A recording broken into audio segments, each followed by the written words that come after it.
জোফরা আর্চার ঘুম পাড়তে পারতে পাওয়ার প্লেতেই 2 উইকেট নিয়ে পাঞ্জাবের টপ অর্ডারকে উড়িয়ে দিল এবং সব থেকে বড় উইকেট নিল জোফরা আর্চার শ্রেয়স আইয়ারের। শ্রেয়স আইয়ার অসাধারণ ফর্মে ছিল এবং প্রথম দুটো ম্যাচে সে আউটই হয়নি এবং আইপিএল 2025-এ প্রথমবার আজকে আউট হলো এবং জোফরা আর্চার আউট করলো শ্রেয়স আইয়ারকে। অসাধারণভাবে ক্রিকেট খেলেছিল শ্রেয়স আইয়ার এবং দুটো ম্যাচে দুটোতে সে নট আউট ছিল। প্রথম ম্যাচে 97 রান করেছিল এবং দ্বিতীয় ম্যাচে 52 রান করে নট আউট ছিল। কিন্তু সেই নট আউট প্লেয়ারকে জোফরা আর্চার আজকে ভাই বোল্ড করে দিয়েছিল এবং পাওয়ার প্লেতে 2 উইকেট নিয়ে রাজস্থান রয়্যালসকে আধখানি ম্যাচ ভাই পকেটে ভরে দিয়েছিল।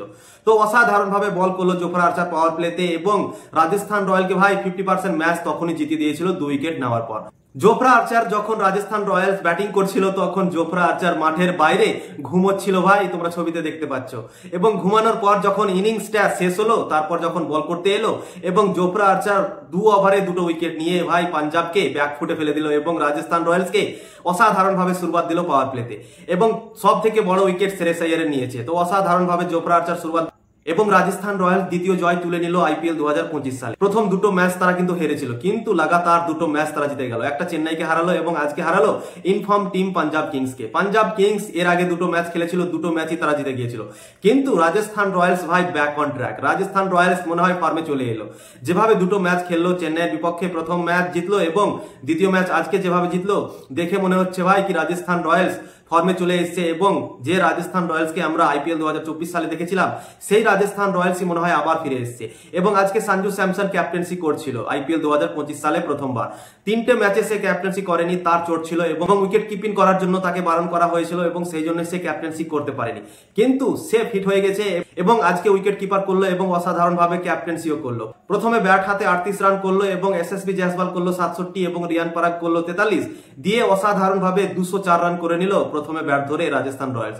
এবং সেই রানটা চেস করতে গিয়ে জোফরা আর্চার অসাধারণভাবে শুরুয়াত দিল এবং পাওয়ার প্লেতে পাঞ্জাব কিংসের 3টা উইকেট তুলে নিয়েছিল রাজস্থান রয়্যালস এবং তখনই অনেকটা সমস্যার মধ্যে পড়ে গিয়েছিল এই রানটা চেস করতে গিয়ে পাঞ্জাব কিংস।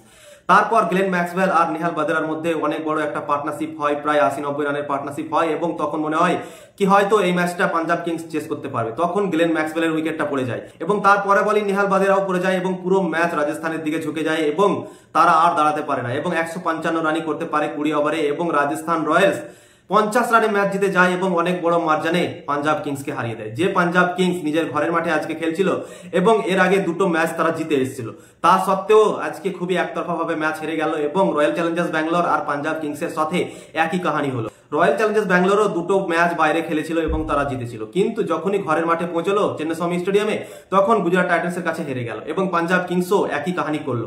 দুটো ম্যাচ বাইরে থেকে জিতে এসেছিল এবং যখন ঘরের মাঠে খেলতে নামলো তখন রাজস্থান রয়্যালসের কাছে একতরফা 50 রানে ম্যাচ হেরে গেল। তো রয়্যাল চ্যালেঞ্জার্স ব্যাঙ্গালোর আর পাঞ্জাব কিংসের একই কাহিনী হলো এবং তারা নিজের ঘরের মাঠে প্রথম ম্যাচ হেরে গেল। তো আজকে অসাধারণভাবে রাজস্থান রয়্যালস প্রথমে ব্যাট হাতে, তারপর বল হাতে, তারপর সঞ্জু স্যামসনের অসাধারণভাবে ক্যাপ্টেন্সিতে এবং জোফরা আর্চারের অসাধারণ বোলিং এর জন্য আজকে পাঞ্জাব কিংসকে হারিয়ে দিল এবং যে পাঞ্জাব কিংস শ্রেয়স আইয়ারের ক্যাপ্টেন্সিতে অসাধারণ পারফরম্যান্স করলো তাদের বিজয় রাতটা আজকে থামিয়ে দিল রাজস্থান রয়্যালস।